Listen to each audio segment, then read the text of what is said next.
Merci. Bonjour à tous, je me présente, je suis Dr Sarah Zaïd, je suis dermatologue au Centre La Renaissance. Aujourd'hui, je vais vous parler de mon expérience avec les deux machines Starwalker et SP Dynamis. J'ai eu l'opportunité et la chance d'utiliser ces deux machines. Et je pense, comme beaucoup de personnes, au départ, je les utilisais très séparément, c'est-à-dire que je n'associais jamais les deux machines au cours d'une seule et même séance chez un même patient. Jusqu'au jour où je trouve l'herbium en panne et j'ai en face de moi une patiente qui a donc des cicatrices d'acné et qui attend que sa séance pour traitement de ses cicatrices d'acné débute. Et donc, je décide d'utiliser le Nd:YAG picoseconde fractionné du laser Q-switché. Bien sûr, pas par hasard. Plusieurs études ont attesté et conclu à l'efficacité du laser Nd:YAG picoseconde fractionné dans le traitement des cicatrices chez des populations qui ont le même type de peau, puisque c'est très intéressant parce qu'en fait, le Nd:YAG fractionné picoseconde va prévenir l'hyperpigmentation, chose qui n'est pas le cas en cas d'utilisation du laser CO2. Et donc, je me dis, mais pourquoi en fait ne pas utiliser les deux machines plus fréquemment dans le traitement des cicatrices, dans le rajeunissement aussi. Et en faisant une petite revue de la littérature, je me rends compte qu'en fait, ce concept est présent depuis bien longtemps, et c'est même les experts de l'Académie Photona qui vont conclure et écrire ce papier comme quoi l'utilisation de différentes longueurs d'onde avec des durées d'impulsion différentes va être intéressant puisque chacune des longueurs d'onde va traiter un problème spécifique de la peau. Et donc, ça va donner une meilleure efficacité sans pour autant augmenter le risque de séquelles ou d'effets secondaires liés au laser. Et bien sûr, les patients sont plus contents puisque en une seule séance, ils vont avoir plusieurs problèmes réglés. Et pourquoi en fait cette efficacité ? Parce que les deux machines vont avoir différents effets ou phénomènes photobiologiques. Donc le Q-switché a la capacité de délivrer une grande énergie en une durée de... Ici. Le pointeur. Ça marche pas.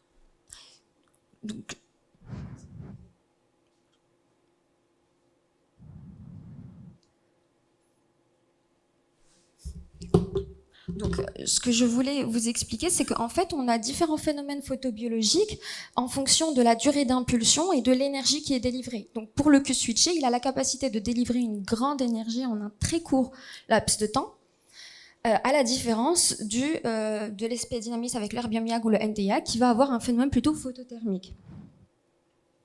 Donc, pour le Q-switché, grâce au fractate, on a la capacité de délivrer un faisceau en mode fractionné grâce aux micro-lentilles qui sont présentes au niveau des différentes pièces à main. Et, par exemple, dans le cadre du rajeunissement, on aura la capacité de créer des petites vacuoles grâce donc à la délivrance d'une longueur d'onde une énergie très importante en un court laps de temps. Ça va permettre un phénomène vibratoire très intense au niveau des tissus qui va créer ces petites vacuoles qui, par effet mécanique, vont stimuler la synthèse du collagène de la part du fibroblast. On a différentes pièces à main qui vont avoir différentes mensurations, donc 5x5, 9x9, 5x5, ça va permettre d'atteindre plus de profondeur au niveau du derme. Et ce même concept, on l'utilise donc soit pour fragmenter la fibrose au cours des cicatrices, soit pour fragmenter les mélanosomes au cours du traitement du mélasma, ou dans le cadre donc du rajeunissement. Ici, une autre étude qui parle de l'intérêt d'associer donc le Nd:YAG en mode Q-switché et long pulse. Donc le long pulse, comme vient de l'expliquer Dr Rigalov, va permettre de réchauffer les tissus. Ça va stimuler toute une cascade inflammatoire, les protéines de choc thermique, l'expression de gènes qui vont permettre le rajeunissement de la peau, en association avec le Nd:YAG Q-switché, comme je viens de l'expliquer, grâce à ce phénomène photomécanique vibratoire très intense, sans phénomène thermique indésirable à côté, va stimuler aussi le fibroblast et donc deux méthodes de stimulation du collagène. Pour ce qui est de l'espédinamis, donc le secret de l'espédinamis, ça réside dans l'association des deux longueurs d'onde erbium-YAG et ND-YAG, puisque chacune des longueurs d'onde permettra la stimulation d'une cellule. Donc l'erbium-YAG, en lésant l'épiderme, va stimuler le kératinocyte, qui à son tour va stimuler le fibroblaste, et le ND-YAG, lui, en réchauffant les tissus, le derme va stimuler le fibroblaste qui, lui aussi, à son tour, va stimuler les kératinocytes et ainsi la boucle est bouclée. Donc voilà, je vous ai donné un tout petit survol et aperçu du côté théorique. Je vais maintenant essayer de vous convaincre de l'association en fait de différentes longueurs d'onde dans une même séance. Bien sûr, il faut bien expliquer aux patients à quoi s'attendre. Des fois, les patients ont des grandes attentes. Et donc, voilà, il faut être sûr que le patient, il faut qu'il sache à quoi s'attendre. Il faut porter aussi le bon diagnostic. Donc, bien sûr, par exemple, dans le cadre des cicatrices, une cicatrice hypertrophique, ce n'est pas une cicatrice atrophique, ce n'est pas une cicatrice pigmentée. Donc, pour pouvoir bien choisir les longueurs d'onde à utiliser, il faut bien évaluer aussi le phototype, surtout dans notre contexte, puisque parfois on peut avoir des phototypes qui ont l'air d'être des phototypes clairs, mais si on pose les bonnes questions et on recherche aussi les cicatrices anciennes de la patiente, on pourra voir que cette patiente peut-être aura une capacité à pigmenter. Donc voilà, ça c'est notre contexte maghrébin qui nous apprend tout ça. Il faut, donc voilà, je l'ai déjà dit, apprécier les attentes du patient, expliquer les différentes étapes de la procédure. Moi, j'explique pour chaque patient, chaque étape, qu'est-ce qu'elle fait. Le ND-YAG, Pulse va permettre de faire ça.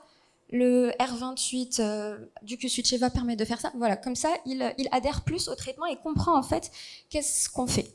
Je prépare bien sûr la peau du patient, je sélectionne le bon paramétrage et le suivi du patient, c'est aussi une étape très importante de la prise en charge parce que des fois, le traitement ou la séance se déroule correctement, mais il suffit que le patient n'applique pas ses crèmes correctement ou n'ait pas très bien compris l'application des crèmes et ça peut donner donc des problèmes et de l'hyperpigmentation. Donc, vaut mieux être joignable et faire un bon suivi du patient.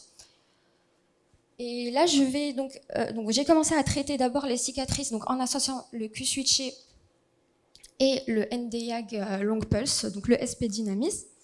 Et une patiente, donc au cours de la première séance, on a réussi donc à diminuer la rougeur de la cicatrice et surtout l'hypertrophie de la cicatrice, donc en utilisant le R33 en mode FRAC 3 et le F20A avec le stacking.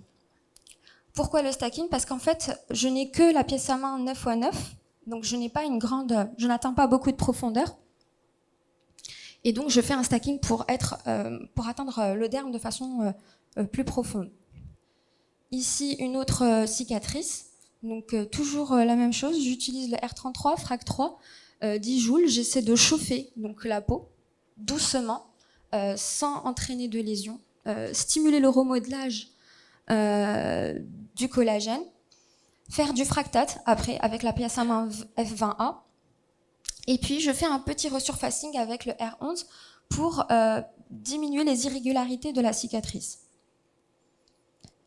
Ici aussi la même chose, donc toujours stimuler le remodelage, diminuer le risque d'hyperpigmentation avec la F20A, stimuler aussi le collagène, diminuer aussi l'inflammation de la cicatrice. Ici, un autre cas, la même chose. Donc, je fais l'ablation du nodule fibreux que vous voyez au départ. Et après, au fil des séances, je stimule toujours le collagène avec le R33 et le F20A. Ici, des cicatrices d'acné. Ici, il y a aussi une subcision enzymatique avec le PBC ROM-High. Et en fait, c'est un patient qui est bio-ingénieur et qui n'a pas le temps d'avoir... ne peut pas avoir de downtime à la suite de ces séances. Et donc, il ne veut absolument pas de peeling, pas de rougeur. Et donc, je suis obligée d'être la plus douce possible. Et donc, en une seule séance, en association avec le PB sérum, on arrive quand même à diminuer les cicatrices d'acné. Ici, une autre patiente qui a une hyperpigmentation donc, de sa cicatrice. Donc, au cours de la première séance, je dépigmente avec le R28. Ensuite, j'utilise le FRAC 3 pour diminuer la composante inflammatoire de l'hyperpigmentation post-inflammatoire. Puis, le Fractate, j'applique un peu d'acide tranexamique, ça aide. Et puis, au cours de la deuxième, troisième et quatrième séance, je vais continuer à stimuler le collagène, diminuer les irrégularités des berges, surtout au niveau de la lèvre blanche supérieure. Vous pouvez voir que, en fait, les berges ne sont pas l'une à côté de l'autre. Et donc, même, je me rappelle, je crois que j'avais même fait une ablation de la fibrose grâce au R11 au cours d'une séance pour que voilà, les berges deviennent plus homogènes. J'utilise aussi l'association des deux lasers dans le traitement aussi des vergetures. Donc en une seule séance, on a quand même une nette réduction des vergetures. Bien sûr, c'est des vergetures qui sont rouges, plus faciles à traiter, en utilisant le FRAC 3. Ensuite, l'APS03 Smooth, donc qui va créer un véritable resurfacing sans avoir de downtime. Le Fractate du Q-Switché. Et j'ai commencé à l'utiliser aussi récemment dans le rajeunissement. Donc une patiente qui a ce code à barre qui la gêne beaucoup, et aussi ses rides au niveau du menton. Donc toujours en associant en premier lieu le FRAC 3, puis je passe le Smooth avec la PS03, puis le Fractate avec du stacking, et puis bien sûr un peeling avec la PS03 en mode VLP. Et donc là, le résultat, juste après 2 séances. Bien sûr, si on continue les séances, on aura encore du résultat. Ici, une autre patiente donc, qui vit dans un pays ensoleillé. Donc, sa peau blanche souffre beaucoup. Elle le sait. Elle a de la rosacée. Et donc, là, j'associe encore plus. Excusez-moi, j'associe d'abord le Versa, puis le FRAC 3, le Smooth et le stacking du Q-Switché. Et donc, elle a un teint qui est plus régulier, des pores plus resserrés, des taches qui apparaissent moins. Voilà, avec une seule séance. Ici, pour le traitement des cernes aussi, le cerne pigmenté, et aussi pour améliorer la texture de la peau. Donc, j'utilise le R28 du Q-Switché donc pour dépigmenter, excusez-moi, en un premier temps. Après, le FRAC 3 pour stimuler le remodelage du collagène, et le Fractate. Et un petit peu d'acide tranexamique pour diminuer la pigmentation. Et ça, c'est le résultat après 3 séances. Ici, dans le resserrement des pores, donc voilà, le teint est, en une seule séance, le teint est plus régulier, glowy, les pores sont resserrés. Même les petites cicatrices d'acné se resserrent aussi. Un autre cas, la même chose, donc les cicatrices se resserrent. En une seule séance, elles peuvent diminuer. Et ici aussi, la même chose, donc les petites cicatrices pigmentées autour de la bouche, la pigmentation, sans pour autant utiliser le Q-Switché, diminue. Voilà, donc comme message, je voulais passer donc, le message en fait de l'intérêt du Nd:YAG fractionné, picoseconde en mode fractionné, en association avec les autres longueurs d'onde. Ça permet de meilleurs résultats, la visibilité des résultats au cours des premières séances, et moins de suite post-laser. Et ce qui est aussi très intéressant dans notre contexte de peau maghrébine. Voilà, et je vous remercie.